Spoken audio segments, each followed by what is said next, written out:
But first, President Biden is back in the U.S. this morning after a busy week in France that focused on reaffirming America's commitment to its allies and commemorating 80 years since D-Day. Yesterday, the president and first lady capped their trip to a visit to the Aisne-Marne American Cemetery. It's the resting place of nearly 2,300 war dead, with over 1,000 names of the missing inscribed on the interior wall of its chapel. The location saw heavy fighting nearby during World War II, with the chapel itself still bearing a hole caused by an artillery shell, which was left as a reminder of what took place there. The president finished his trip to France by paying his respects to the fallen. Afterwards, he spoke to reporters about the sacrifices those troops made and the importance of standing by allies. They stopped the Germans. They stopped the Germans. And the idea that we were able to avoid being engaged in major battles in Europe is just not realistic. That's why it's so important that we continue to have the alliances we have, continue to beef up those alliances, continue to keep NATO strong, continue to do what we've been able to do for the last, since the end of World War II. And so I just wanted them, Jill and I wanted to come and pay our respects. More Marines were lost here than any battle until the middle of World War II. The idea that I'd come to Normandy and not make this short trip here to pay tribute. And it's the same story. Think about it. America showed up. America showed up to stop the Germans. America showed up to make sure that they did not prevail.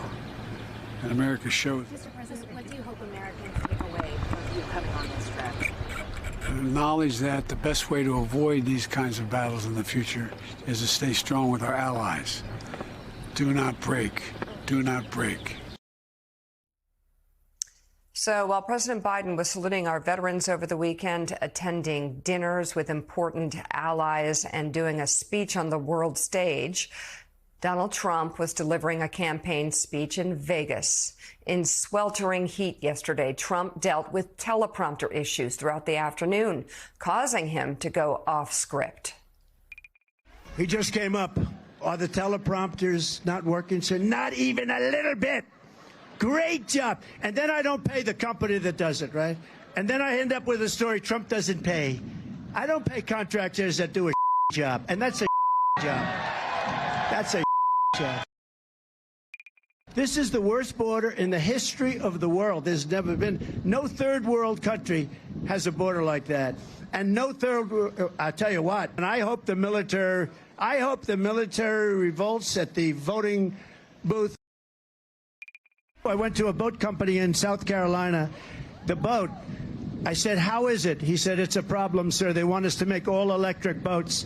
So I said, let me ask you a question. And he said, nobody ever asked this question. And it must be because of MIT, my relationship to MIT. Very smart. He goes, I say, what would happen if the boat sank from its weight and you're in the boat and you have this tremendously powerful battery and the battery's now underwater and there's a shark that's approximately 10 yards over there. By the way, a lot of shark attacks lately. Do you notice that? A lot of shark. I watched some guys justifying it today. Well, they weren't really that angry. They bit off the young lady's leg because of the fact that they were not hungry, but they misunderstood who she was. These people are crazy. He said there's no problem with sharks. They just didn't really understand a young woman swimming now really got decimated, and other people too, a lot of shark attacks. So I said, so there's a shark 10 yards away from the boat, 10 yards, or here. Do I get electrocuted? If the boat is sinking, water goes over the battery, the boat is sinking. Do I stay on top of the boat and get electrocuted? Or do I jump over by the shark and not get electrocuted? Because I will tell you, he didn't know the answer. He said, you know, nobody's ever asked me that question. I said, I think it's a good question. I think there's a lot of electric current coming through that water. But you know what I'd do if there was a shark or you get electrocuted? I'll take electrocution every single time. I'm not getting near the shark. So we're going to end that. We're going to end it for boats. Some would call that completely unfit. to deal with the challenges as the leader of the free world. Just completely unfit. Let's bring in the Rogers Chair in the American presidency at Vanderbilt University, Pulitzer Prize-winning presidential historian Jon Meacham. Not trying to be flip, not trying to be funny. That was just disturbing and kind of crazy talk of a guy who did not know what to say when his prompter failed. Compared to President Biden, like his policies or not, Jon Meacham explained the split screen that is America's choice today. It's very clear. I mean, there's not a lot of mystery here.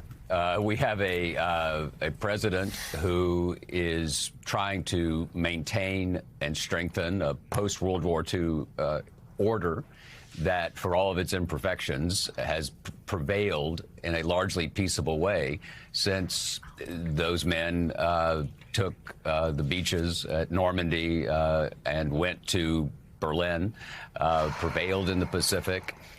President Truman, in a surprising turn, most people didn't know who he was when he became president in April of 1945, grows in the job in a remarkable way, establishes NATO, establishes the Marshall Plan.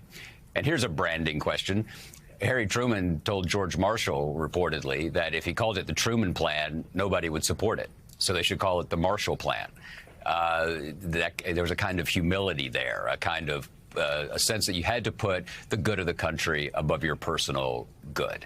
And if anybody has any doubts about this, I don't quite know what else to tell them, except to do what you just did and show that we have a choice here between a president who thinks about the American people first and a former president who thinks largely, if not entirely, about himself.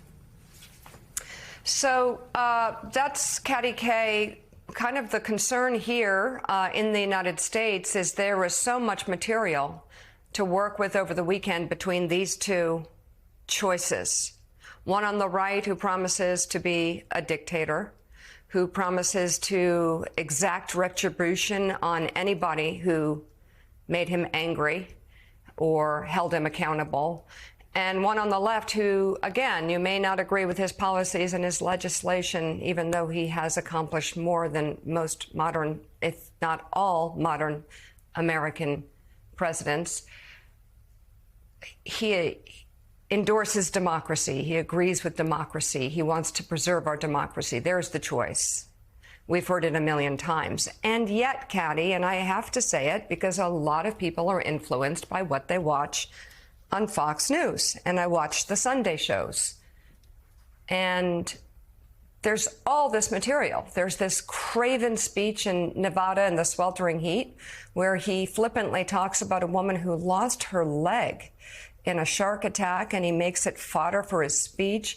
Let's not even begin with the J6 hostages. He calls them hostages at a time, actually, where there are hostages being held in one of the two major wars that President Biden is dealing with, Israeli hostages, some of them Americans, who are being tortured and truly held captive. But he wants to say the people who defecated on the Capitol, broke in, broke windows, ran through the halls, talked about killing Nancy Pelosi and Mike Pence, those people who are being held accountable for their crimes by courts through the law, he wants to call them hostages. It's sick.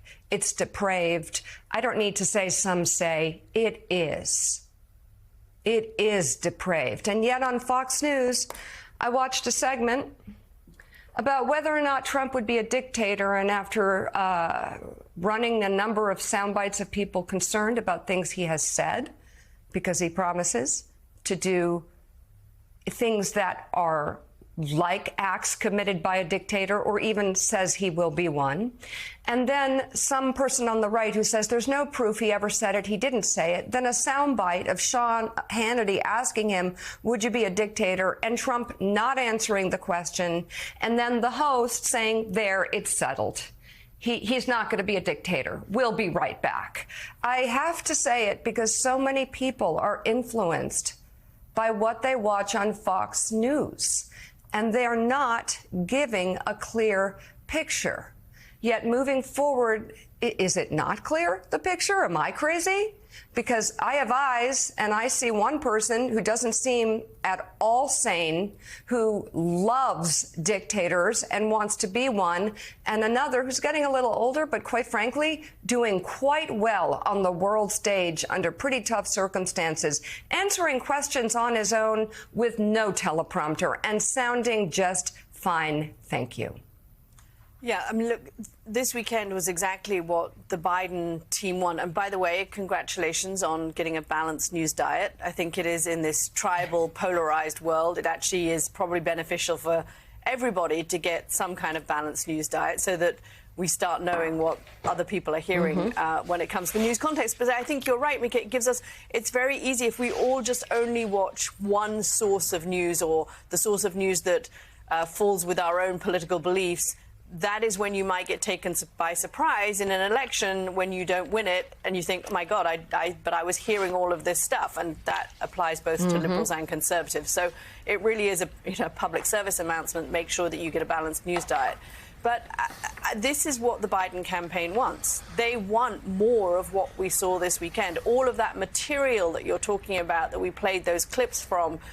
And yeah, it is sort of tempting to laugh at the meandering nature of, I don't even know what that was. Was that some kind of woke pro-shark I don't know. Attack, critique? I don't even know really what that was or why it crept into the speech.